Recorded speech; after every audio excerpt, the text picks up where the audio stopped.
Revelation chapter 10 explained in the King James Bible.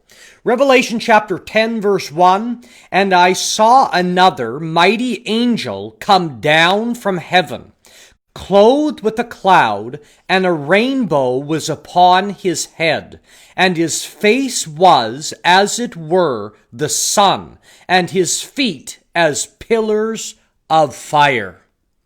This is Revelation chapter 10. The book of Revelation speaks about end-time events. As we have gone through the book of Revelation, we are now in Revelation 10.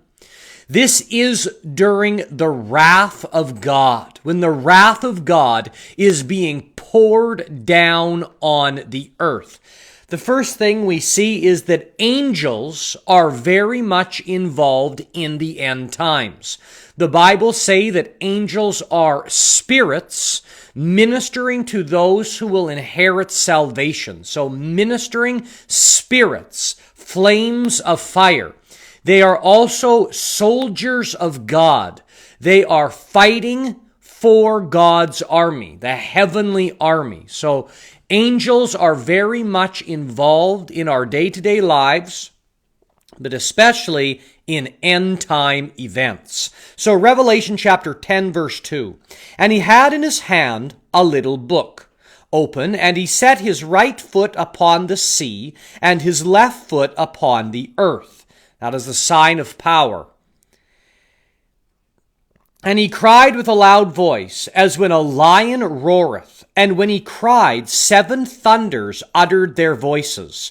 And when the 7 thunders had uttered their voices, I was about to write, and I heard a voice from heaven saying unto me, Seal up those things which the 7 thunders uttered, and write them not."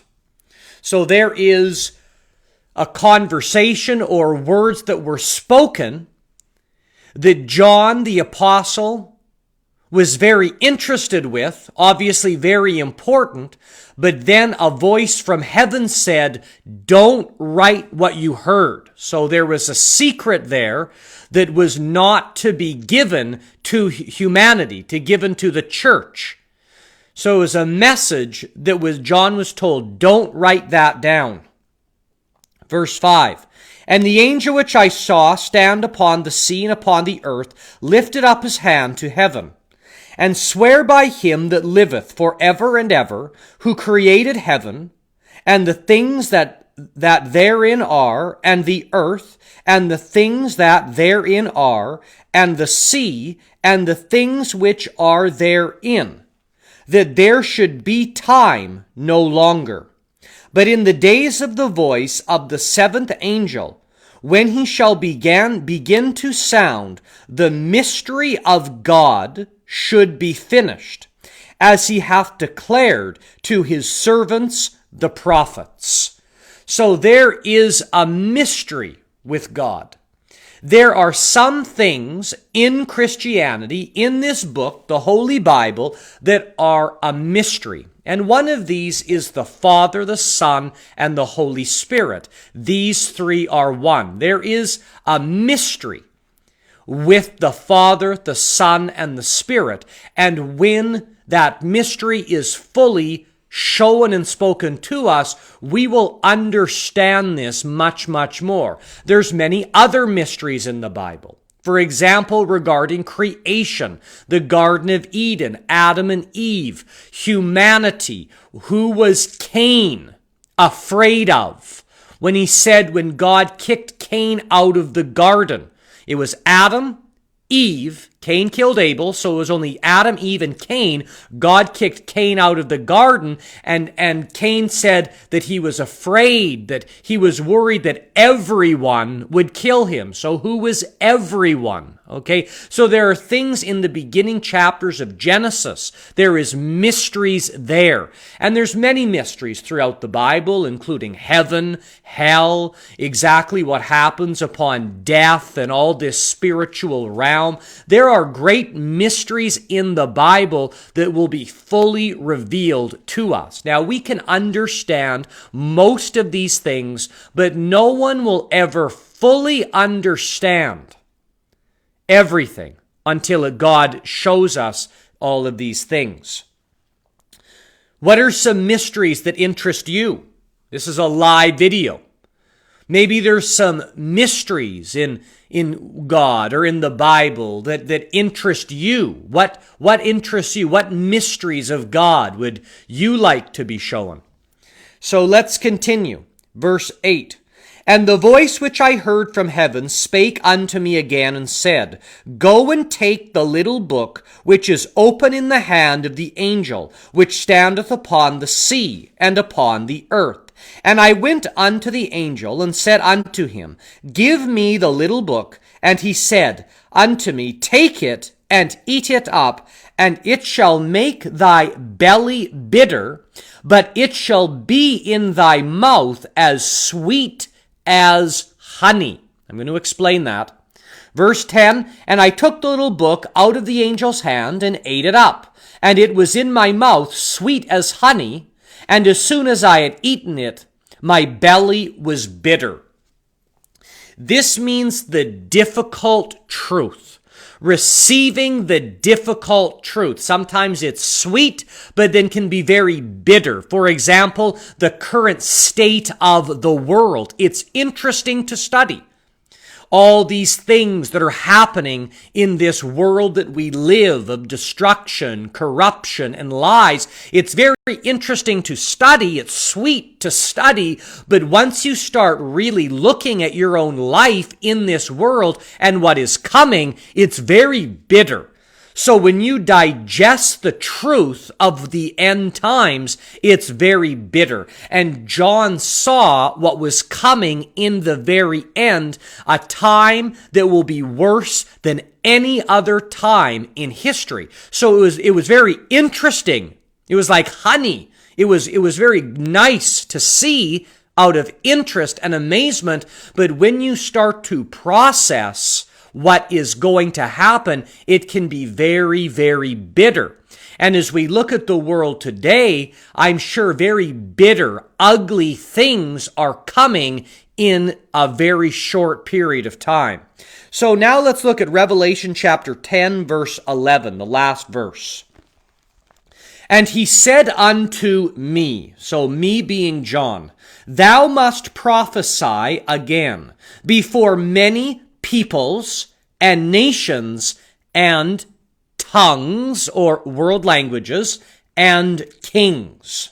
So let's look at that. Let's look at that verse right there. So the first thing we're going to look at is that word tongues. Whenever that word comes up, we discuss it. So that word there is tongues, okay? So it would be the nation or the country of, let's say, Britain, the tongue or the language of English. Whenever you see tongue, it means world language, the nation of Spain, the country of Spain, the tongue or the language of Spanish.